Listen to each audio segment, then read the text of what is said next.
তুমি তো অনেক সুন্দর ফাইট করতে পারো। হতে পারে। তোমাকে কলেজের সবাই লেট বাবু বলে কেন? কারণ আমি লেট বাবু তাই। ওহ আরিয়ান, তুমি না পারো বটে।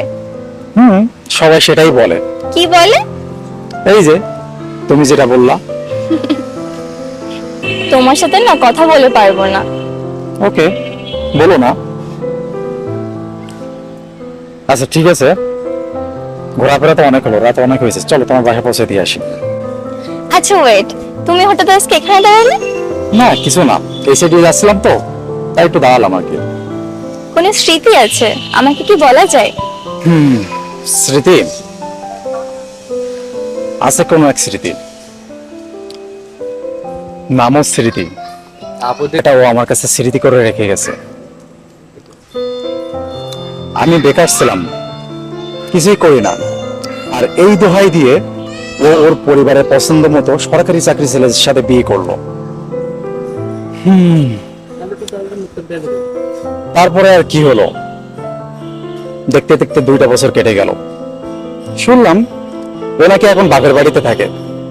ওর স্বামী নেশা করে, জুয়া খেলে, রোজ রাতে নাকি ওকে পিটাইতো।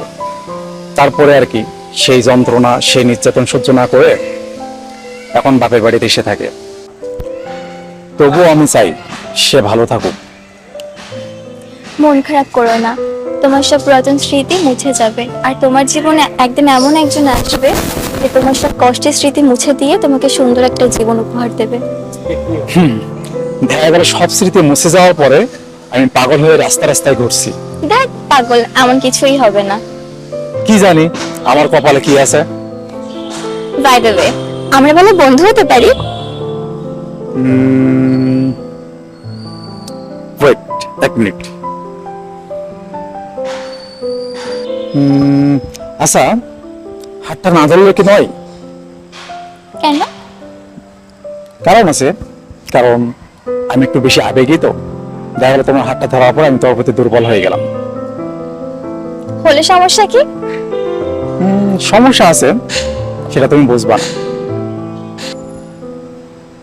আচ্ছা ঠিক আছে, আমরা জাস্ট গুড ফ্রেন্ড। রাত অনেক হয়েছে, আজকে যাওয়া যাক, চলো। চলো।